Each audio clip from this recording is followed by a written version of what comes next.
Hi hello friends, welcome to Shaila's kitchen. ಬನ್ನಿ, ನಾನು ಇವತ್ತು ಟೊಮೆಟೊ ಗೊಜ್ಜು ಮಾಡೋದು ಹೇಗೆ ಅಂತ ತೋರಿಸ್ತಾ ಇದ್ದೀನಿ. ಮೊದಲಿಗೆ ನಾನಿಲ್ಲಿ 1.5 kg ಟೊಮೆಟೊನ ಒಂದರಲ್ಲಿ 4 ಪೀಸ್ ಥರ ಕಟ್ ಮಾಡಿ ಇಟ್ಕೊಂಡಿದ್ದೀನಿ. ನೋಡಿ, ನಾನಿಲ್ಲಿ ಒಂದು ಕುಕ್ಕರ್ನ ಇಟ್ಕೊಂಡಿದ್ದೀನಿ. ಸೊ ಇವಾಗ ಗ್ಯಾಸ್ನ ಆನ್ ಮಾಡ್ಕೊತಾ ಇದ್ದೀನಿ.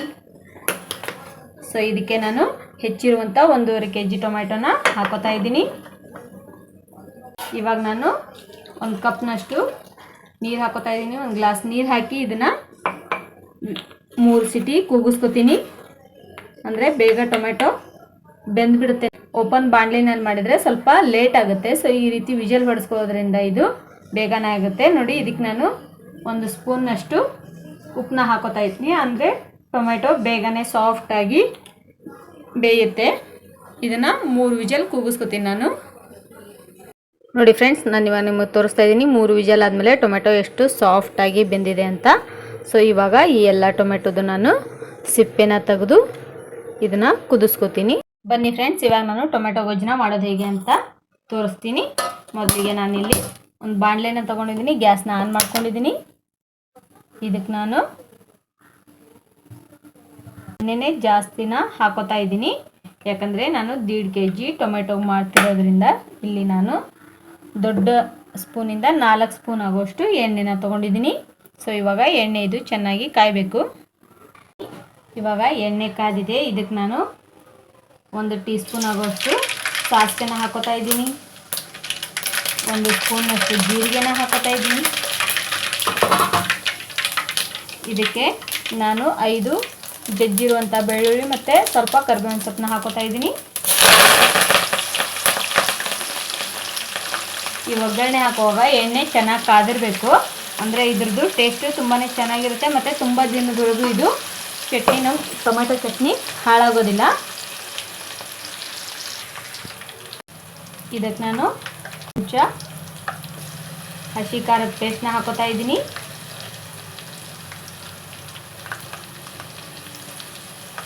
ಕಲರ್ಗೆ ಅಂತ ನಾನಿಲ್ಲಿ 1 ಚಮಚದಷ್ಟು ಅಚ್ಚ ಖಾರದ ಪುಡಿನ ಹಾಕೋತಾ ಇದ್ದೀನಿ.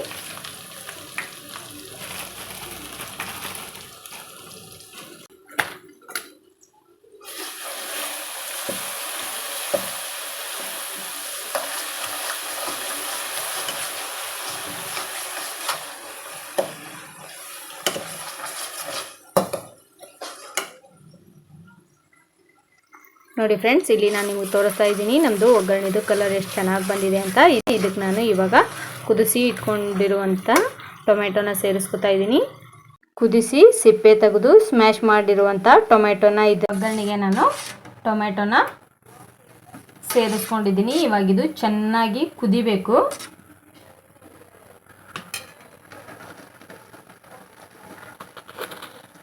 ಇದಕ್ಕೆ ನಾನು ರುಚಿಗೆ ತಕ್ಕಷ್ಟು ಉಪ್ಪನ್ನು ಹಾಕೋತಾ ಇದ್ದೀನಿ.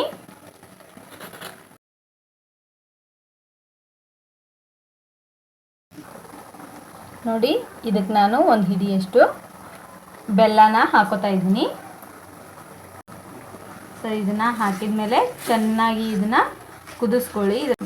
ಟೊಮೆಟೊದ್ದು ರಸ ಎಲ್ಲ ಹೋಗಿ ನೀರಿನ ಅಂಶ ಕಡಿಮೆ ಆಗಿ ಇದು ಗಟ್ಟಿ ಆಗೋವರೆಗೂ ಇದನ್ನು ಕುದಿಸ್ಕೋಬೇಕು.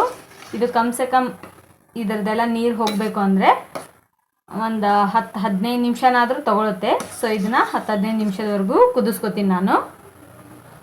ಇದಕ್ಕೆ ನಾನು 1 ಚಮಚದಷ್ಟು ಅರಿಶಿನ ಪುಡಿನ ಹಾಕೋತಾ ಇದ್ದೀನಿ. ಅರಿಶಿನ ಆರೋಗ್ಯಕ್ಕೆ ತುಂಬಾ ಒಳ್ಳೆಯದು. ಸೊ ಇದನ್ನ ಚೆನ್ನಾಗಿ ಮಿಕ್ಸ್ ಮಾಡ್ಕೋತಾ ಇದ್ದೀನಿ. ಇದು ಕುದಿಯುವಾಗ ಪಟ ಪಟ ಅಂತ ಸಿಡಿಯುತ್ತೆ. ಸೊ ನೋಡ್ಕೊಳ್ಳಿ, ಕೈಯಾಡಿಸುವಾಗ ಸಿಡಿದೇ ಇರೋ ಹಾಗೆ ಮಾಡ್ಕೊಳ್ಳಿ ಇದನ್ನು. ಇದು ಎಷ್ಟು ಚೆನ್ನಾಗಿ ಕುದಿಯುತ್ತೋ ಅಷ್ಟು ತುಂಬಾ ದಿನ ಇದು ಬಾಳಿಕೆ ಬರುತ್ತೆ. ಅಂದರೆ ಚಟ್ನಿ ಬೇಗ ಹಾಳಾಗೋದಿಲ್ಲ. ಕುದ್ದಷ್ಟು ಇದಕ್ಕೆ ರುಚಿ ಜಾಸ್ತಿ. ಇದರಲ್ಲಿರೋ ನೀರಿನ ಅಂಶ ಪೂರ್ತಿಯಾಗಿ ಹೋಗಬೇಕು ನಮಗೆ. ಅಲ್ಲಿವರೆಗೂ ಇದನ್ನು ನಾನು ಕುದಿಸ್ಕೊತೀನಿ. ಮಧ್ಯೆ ಮಧ್ಯೆ ಆವಾಗವಾಗ ಕೈ ಆಡಿಸ್ತಾ ಇರಿ, ಯಾಕಂದರೆ ಇದು ತಳ ಹಿಡಿಯುವಂಥ ಚಾನ್ಸಸ್ ಇರುತ್ತೆ. ಸೊ ಆವಾಗವಾಗ ಕೈ ಆಡಿಸೋದ್ರಿಂದ ತಳ ಹಿಡಿಯೋದಿಲ್ಲ.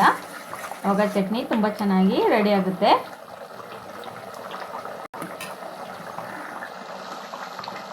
ಇದು ಪಟ ಪಟ ಸಿಡಿಯುತ್ತೆ ಅಂತ ಭಯ ಇರೋರು ಬೇಕಿದ್ರೆ ಇದನ್ನು ಮುಚ್ಚಳ ಮುಚ್ಚಿ ಸಹ ಬೇಯಿಸ್ಕೋಬೋದು. ಮಧ್ಯ ಮಧ್ಯದಲ್ಲಿ ಒಂದು 5 ನಿಮಿಷ ಅಥವಾ 4 ನಿಮಿಷಕ್ಕೆ ಒಂದ್ಸರಿ ಮುಚ್ಚಳ ತೆಗೆದು ಇದನ್ನು ಕೈ ಆಡಿಸ್ತಾ ಇರಬೇಕು. ಹಾಗೆ ಮಾಡಿದರೂ ಸಹ ಪರವಾಗಿಲ್ಲ. ನೋಡಿ ಈ ಥರ ಅವಾಗವಾಗ ಮುಚ್ಚಳ ತೆಗೆದು ಇದನ್ನು ಮಧ್ಯ ಮಧ್ಯದಲ್ಲಿ ಕೈ ಆಡಿಸ್ತಾನೇ ಇರಬೇಕು.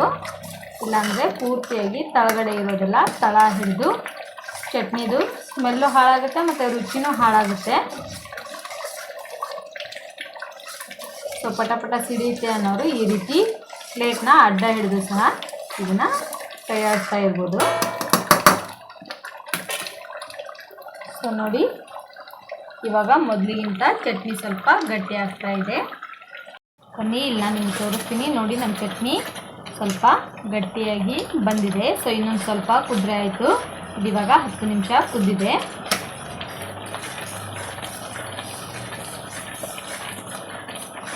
ಸೊ ನೀರಿನ ಅಂಶ ಕಡಿಮೆ ಆದಮೇಲೆ ಸೊ ಇದನ್ನು ಮುಚ್ಚಳ ತೆಗೆದೇ ಸ್ವಲ್ಪ ಈ ರೀತಿ ಕಂಟಿನ್ಯೂ ಆಗಿ ಕೈ ಆಡಿಸ್ತಾ ಇರಬೇಕು. ಇಲ್ಲಾಂದರೆ ಇದು ಈ ಟೈಮಲ್ಲಿ ತಳ ಹಿಡಿಯೋದು ಚಾನ್ಸಸ್ಸು ಜಾಸ್ತಿನೇ ಇರುತ್ತೆ.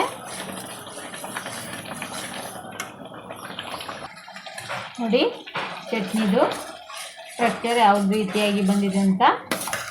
ನೋಡಿ ಕುದ್ದು ಕುದ್ದು ಎಲ್ಲ ಗಟ್ಟಿ ಆಗ್ತಾ ಇದೆ.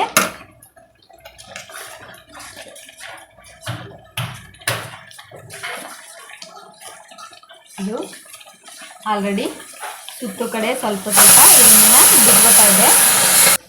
ನೋಡಿ ಇವಾಗ ತೋರಿಸ್ತೀನಿ ನಾನು ನಿಮಗೆ. ನೋಡಿ ಆವಾಗಲೇ ನೀರಿದ್ದವಾಗ ಹೇಗೆ ಪಳಪಳ ಅಂತ ಕುದೀತಾ ಇತ್ತು ಅಂತ. ಇವಾಗ ನೀರೆಲ್ಲ ಕಡಿಮೆ ಆದಮೇಲೆ ಈ ರೀತಿ ಗಟ್ಟಿ ಆಗ್ತಾ ಬಂದಂಗೆಲ್ಲ ಇದು ಕುದಿಯೋದು ಕಡಿಮೆ ಆಗುತ್ತೆ. ಸೊ ಕಡಿಮೆ ಆದಮೇಲೆ ಇದು ಆಗಿದೆ ಅಂತ ಅರ್ಥ. ಸೊ ನೋಡಿ ಇವಾಗ ಸ್ವಲ್ಪ ಸ್ವಲ್ಪನೇ ಬಬಲ್ಸ್ ಬರ್ತಾ ಇದೆ. ಅದು ಸಹ ನಿಂತ ಮೇಲೆ ಸೊ ನಾವು ಇದನ್ನು ಸ್ಟಾಪ್ ಮಾಡಬೇಕು ಕುದಿಸೋದನ್ನು. ನೋಡಿ ಈ ಟೈಮಲ್ಲಿ ನಾವು ಗ್ಯಾಸ್ ಫ್ಲೇಮ್ನ ಸ್ವಲ್ಪ ಲೋ ಫ್ಲೇಮ್ನಲ್ಲಿಟ್ಟು ಪೂರ್ತಿಯಾಗಿ ಲೋ ಇಟ್ಟು ನಾವು ಇದನ್ನು ಬೇಯಿಸ್ಕೋಬೇಕಾಗತ್ತೆ. ಅಂದರೆ ಇದು ಸಿಡಿಯೋದಿಲ್ಲ ಇನ್ನೊಂದು ಸ್ವಲ್ಪ ಪಟಪಟ ಅಂತ ಕೈಗೆ. ಸೊ ಆಗ ತಳನೂ ಹಿಡಿಯೋದಿಲ್ಲ. ಬನ್ನಿ ಇವಾಗ ನಾನು ನಿಮಗೆ ತೋರಿಸ್ತೀನಿ. ನೋಡಿ ಪೂರ್ತಿಯಾಗಿ ಬಬಲ್ಸ್ ಎಲ್ಲ ಬರೋದು ಕಡಿಮೆ ಆಗಿದೆ. ನೋಡಿ ಇಲ್ಲಿ ನಿಮಗೆ ತೋರಿಸ್ತಾ ಇದ್ದೀನಿ ನಾನು.